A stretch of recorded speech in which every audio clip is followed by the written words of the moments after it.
दोस्तों तो इस वीडियो में बात करेंगे बीसीसीएल आईपीओ के बारे में। इसके अलावा और कुछ शेयर होल्डर कोटा वाले आईपीओ के बारे में बात करेंगे। जानेंगे कि इनका रिकॉर्ड डेट कब होने वाला है, एक्स डेट क्या रहेगा, इनकी पेरेंट कंपनी कौन सी है, यानी कि इस आईपीओ में शेयर होल्डर कोटा का बेनिफिट उठाने के लिए आपके पास किस कंपनी के शेयर्स होने चाहिए। तो किसी भी शेयर होल्डर कोटा वाले आईपीओ की तैयारी आपको पहले से करके रखनी होती है, यानी कि अगर उनके पेरेंट कंपनियों के शेयर्स आपके पास रहेंगे तभी आप शेयर होल्डर कोटा का बेनिफिट उठा सकते हैं। तो चले जानते हैं कि किस किस कंपनी का आईपीओ आने वाला है और उसके लिए आपके पास किन कंपनियों के शेयर्स होने चाहिए। वैसे वीडियो किसी भी तरह का रिकमेंडेशन नहीं है, कहीं भी बाई करना है सेल करना है यह आपका अपना डिसीजन होना चाहिए। तो चलिए वीडियो को शुरू करते हैं।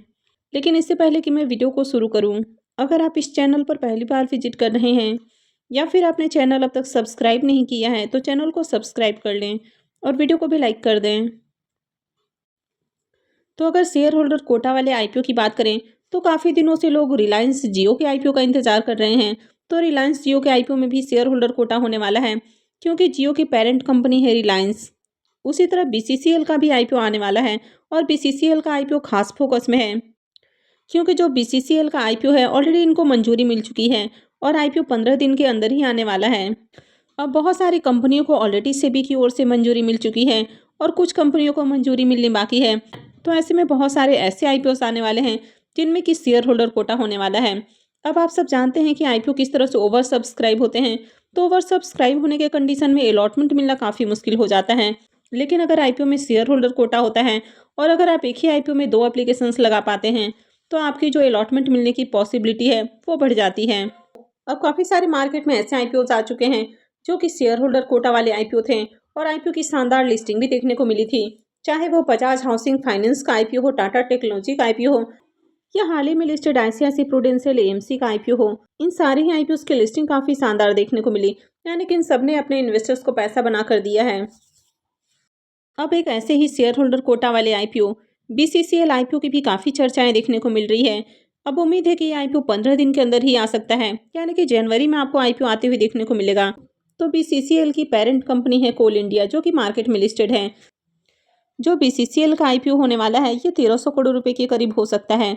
कंपनी की वैल्यूएशन 13,000 करोड़ रुपए आंकी गई है और यहाँ पर कंपनी अपने 10% हिस्सेदारी को आईपीओ के जरिए सेल करने वाली है।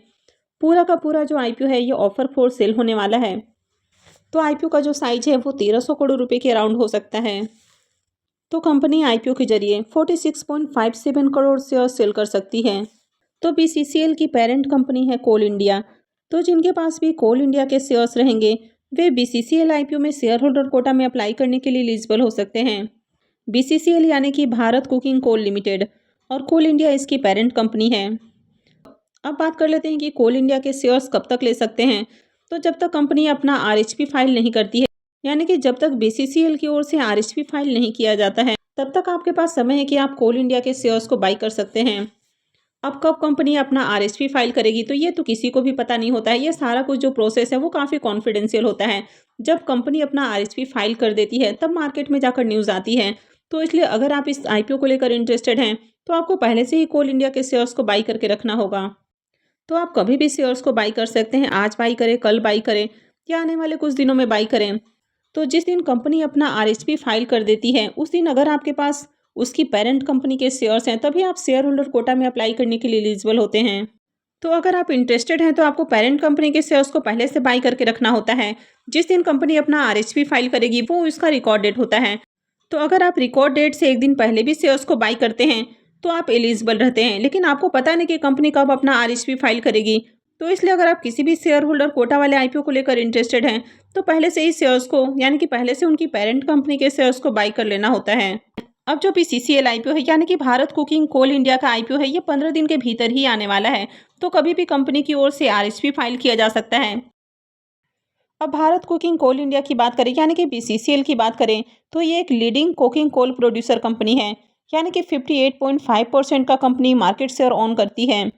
कंपनी अभी 32 माइंस ऑपरेट कर रही है। कंपनी के पास अभी 7,910 मिलियन टन्स का कुकिंग कोल का रिजर्व है।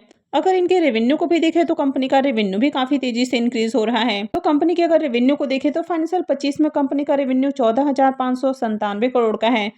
प्रॉफिट को भी देखें तो इसका 1240 करोड़ का नेट प्रॉफिट है। नेक्स्ट शेयर होल्डर कोटा वाला आईपीओ होने वाला है हीरो फिनकॉर्प का आईपीओ। अब इसकी पेरेंट कंपनी है हीरो मोटोकॉर्प। तो जिनके पास भी हीरो मोटोकॉर्प के शेयर्स रहेंगे वे हीरो फिनकॉर्प आईपीओ में शेयर होल्डर कोटा के लिए एलिजिबल हो जाएंगे। हीरो फिनकॉर्प का आईपीओ मिक्स आईपीओ होने वाला है, यानी कि फ्रेश इशू के साथ ही इसमें ऑफर फॉर सेल भी रहेगा। तो आईपीओ में 2100 करोड़ रुपए का फ्रेश इशू होने वाला है और 1568 करोड़ का ऑफर फॉर सेल होने वाला है। तो आईपीओ 36 से 3700 करोड़ के अराउंड होने वाला है। नेक्स्ट शेयर होल्डर कोटा वाला आईपीओ होने वाला है रिलायंस जियो का आईपीओ। अब जो जियो का आईपीओ है, यानी कि जियो कम्युनिकेशन का आईपीओ है, ये भी 2026 में ही आने की उम्मीद है, यानी कि 2026 के फर्स्ट हाफ में ही आईपीओ आ सकता है। तो यहाँ पर भी आपको शेयर होल्डर कोटा देखने को मिलेगा। तो जो जियो कम्युनिकेशन है ये रिलायंस की ही सब्सिडरी कंपनी है। तो जिनके पास भी रिलायंस के शेयर्स रहेंगे, यानी कि पेरेंट कंपनी के शेयर्स रहेंगे, वे शेयर होल्डर कोटा का बेनिफिट उठा सकते हैं। अब जो रिलायंस जियो का आईपीओ है ये मोस्ट अवेटेड आईपीओ है। लोग इस आईपीओ का काफ़ी बेसब्री से इंतजार कर रहे हैं। एक तो इनकी बाजार के अंदर डुओपोली भी देखने को मिल जाती है, यानी कि एयरटेल और जियो दो मेजर आपको प्लेयर्स देखने को मिल जाते हैं मार्केट में। तो इनका बिजनेस काफ़ी शानदार है, तो इसी कारण इस आईपीओ को लेकर लोग काफ़ी इंटरेस्टेड हैं। और कोई इस तरह का आईपीओ आता है जिसकी मार्केट में पहले से काफ़ी ज़्यादा डिमांड है, तो अगर आपके पास शेयर होल्डर कोटा का भी ऑप्शन रहेगा तो आपकी ये अलॉटमेंट मिलने की पॉसिबिलिटी और बढ़ जाती है। अब ये जो आईपीओ है मोस्ट अवेटेड आईपीओ है। लोग इस आईपीओ का काफ़ी बेसब्री से इंतजार कर रहे हैं।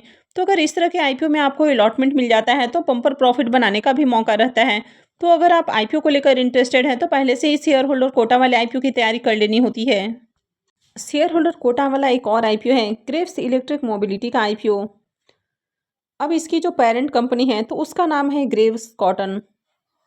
तो इस आईपीओ को भी सेबी की ओर से मंजूरी मिल चुकी है। आईपीओ मिक्स आईपीओ रहेगा, यानी कि फ्रेश इशू के साथ ही ऑफर फॉर सेल भी होने वाला है। तो यहाँ पर 1000 करोड़ रुपए का फ्रेश इशू हो सकता है और कुछ हिस्सा इसके जो एग्जिस्टिंग शेयर होल्डर्स हैं वे सेल करने वाले हैं। तो मिक्स आईपीओ होने वाला है। अब इन सब आईपीओ को ऑलरेडी सेबी की ओर से मंजूरी मिल चुकी है। तो आने वाले दिनों में कभी भी कंपनी की ओर से आरएचपी फाइल किया जा सकता है। तो जिस दिन कंपनी अपना आरएचपी फाइल करती है वो किसी भी आईपीओ में शेयर होल्डर कोटा के लिए रिकॉर्ड डेट होता है, यानी कि उस दिन अगर आपके पास कंपनी के जो पेरेंट कंपनी है तो उसके शेयर्स रहते हैं तो फिर आप आईपीओ में शेयर होल्डर कोटा के लिए एलिजिबल हो जाते हैं। अगर आप इनमें से किसी भी आईपीओ को लेकर इंटरेस्टेड हैं तो आप पहले से इनकी पेरेंट कंपनियों के शेयर्स को बाई कर सकते हैं। हालांकि वीडियो किसी भी तरह का रिकमेंडेशन नहीं है, किसी भी शेयर्स को बाई करना है नहीं करना है यह पूरी तरह से आपका अपना डिसीजन होना चाहिए। तो अगर आप आईपीओ को लेकर इंटरेस्टेड हैं तो ही आप पेरेंट कंपनियों के शेयर्स को बाई करें, अदरवाइज आप चाहें तो उनको छोड़ भी सकते हैं।